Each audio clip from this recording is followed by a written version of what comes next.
Okay. Living Well. Good title. Captivating, compelling. Inspired out of Ecclesiastes 7. Death is the destiny of everyone.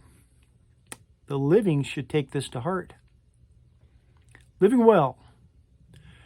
Free funerals for the living. Free funerals for the living. That's the service offered by an establishment in South Korea. Since it opened in 2012, more than 25,000 people, from teenagers to retirees, have participated in mass living funeral services, hoping to improve their lives by considering their deaths. That's interesting. Officials say the simulated death ceremonies are meant to give the participant a truthful sense of their lives, inspire gratitude, and aid in forgiveness and reconnection among family and friends. Gosh, the thought of that. I don't know if I could do that. I need to kick that around. Imagine yourself standing over, let's say if you went to a grave site, okay, this is where you would be. I'm lost on that. These words echo the wisdom given by the teacher who wrote Ecclesiastes. In quotes, death is the destiny of everyone. The living should take this to heart.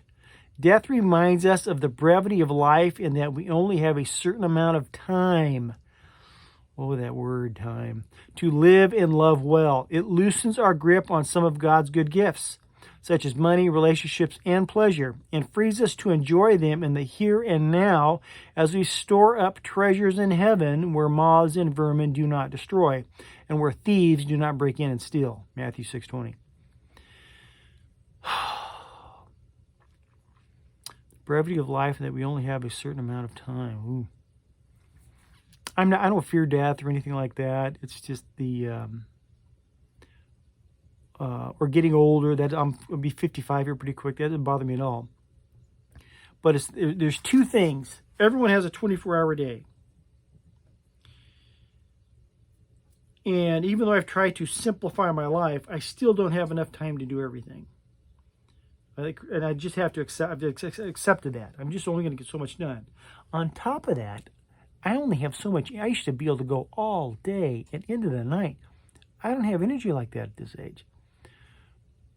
What I used to do all day, I may only be able to do for so many hours. So if my day were even longer, I wouldn't have enough energy to take advantage of it. So I'm losing on two ends. Too much stuff to do and not enough energy to do it if I had the time. Yeah, that's my complaint. As we remember that death may come knocking any time, perhaps it'll compel us to not postpone that visit with our parents. I'm going to hold that right there. I see my parents every day. Yeah, we argue like cats and dogs, but we work in the same business. And my parents are in their 70s. We're hardest working people you ever met. People see I work hard. I've never worked half as hard as my parents. And they're still doing it.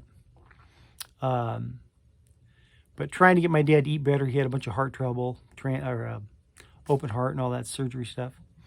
And my mom, she's a little more frail now. And but I cook for him like 5-6 nights a week. We have a kitchen where I work, and I'm the cook. I'm a pretty good cook. If they give me any lip, I tell them I'm not feeding you tonight.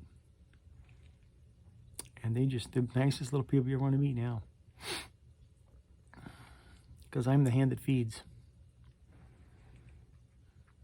As we remember that death may come knocking any time, perhaps it'll compel us to not postpone that visit. I love my parents.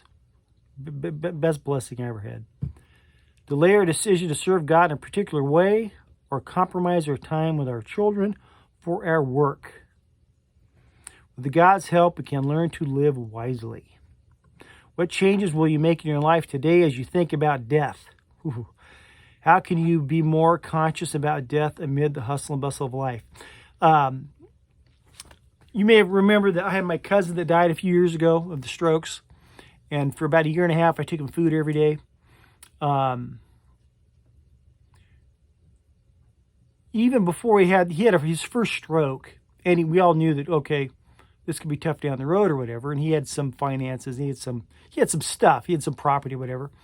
And he said, when I go, he says, you handle everything. I said, okay, no problem. But that was all he ever said to me about it. He would not talk about passing, dying, what about this, what about that. I had to wing it. And did not want to talk about it at all. And that's not good when you have someone who's going to, you know, don't do that to someone who's, okay, you're going to handle my estate, but I'm not going to help you out at all. Anyhow. Love you. God bless.